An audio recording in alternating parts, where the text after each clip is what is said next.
Okay, so the DNA in an organism, it needs to be a part of chromosome which has a specific sequence which is known as origin of replication, right? So each and every organism's DNA, so there will be a part in the chromosome which has a specific sequences which is known as origin of replication, right? This origin of replication is responsible for starting of the process of replication. Now the alien DNA is linked with the origin of replication. See, now where there will be presence of the alien DNA. See, alien DNA means the DNA or the gene which is been taken out from some different organism, right? So as that particular DNA is not of this particular host body, for this reason, for the host body, that DNA will be said to be as alien DNA. So this alien DNA is linked with the origin of replication, so that this alien piece of DNA can replicate and multiply itself in the host organism. So what happens? The alien DNA is taken and this alien DNA is linked with the origin of replication, and once it is linked, after that this alien DNA is replicating itself as well as it is multiplying itself in the host organism. As it is multiplying and replicating itself, this process is known as cloning, right? Or simply we can say that it is making multiple copies of identical copies of any template DNA. So none another, the replication is going to take place. So along with the replication, that particular alien DNA is also being replicated, right? So that type or that process is known as cloning, right? Now the construction of the first recombinant DNA emerged from the possibility of linking a gene encoding antibiotic resistance with a native plasmid of Salmonella typhimurium, right? This Salmonella typhimurium, this is a bacteria, and this bacteria contains a plasmid, right? Plasmids are the extra chromosomal DNA which acts as the which have the ability to self replicate themselves, right? So same as the DNA, this plasmids can also replicate themselves, right? So Salmonella typhimurium, they contain a plasmid, and this particular plasmid, it consists the DNA of the Salmonella typhimurium, it consists a gene which was which was coding, which was encoding for the antibiotic resistant gene, right? So as it was giving the resistance in accordance to the antibiotics, so even though in the medium if the antibiotics is present, but still no effect are seen. So what happens here, as the antibiotic resistant genes are present in the plasmid, the particular Stanley Cohen and Herbert Boeri, they in 1972, what they did is they isolated the antibiotic resistant genes by cutting the piece of DNA from the plasmid of Salmonella typhimurium. So the first step, what they did is they took the Salmonella typhimurium, right? They saw the plasmid, and from that plasmid, what they did is they isolated the antibiotic resistant gene.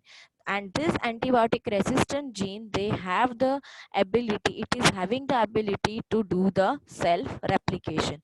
Now after the cutting of after the cutting of the piece of the DNA from the plasmid of Salmonella typhimurium, now if the cutting was possible at specific locations only, right? That means on that particular DNA there was presence of several specific locations at which the cutting was carried out, right? The cutting was carried out through the use of the molecular scissors, which is simply known as restriction enzymes, right? So the molecular scissors or the restriction enzymes are being used in in the biotechnological processes to cut the particular gene of interest as well as the plasmid. two of the DNA sequence as well as the particular plasmid, these two of them are being cutted with the molecular scissors that are restriction enzymes. So when they are cutted in the similar manner, or we can say in the same manner. So when the cutting is carried out, what happens? They are going to form such ends which are going to join with each other easily, right? So जब वो ऐसे cut होंगे कि वो दोनों एक दूसरे के साथ easily bind हो सके, right? So after that, what happens? The cut piece of DNA was then linked with the plasmid DNA. After that, once the cutting was taking place, after the cutting of the particular plasmid, and they isolated what? The antibiotic resistant gene. Now after the cutting, they linked that particular DNA piece with the plasmid DNA. So along with the plasmid DNA, now we have a gene which is present inside it, and that is your gene of interest, right? So this plasmid DNA act as vectors to transfer the piece of DNA attached to it. So this plasmid, which is the DNA of the plasmid, which is a extra chromosomal DNA. So some part of plasmid is removed, and at the place of that particular removed part of plasmid, the gene of interest is incorporated, right? So when the gene of interest is incorporated, the plasmid is now containing what? The part of plasmid as well as the gene of interest.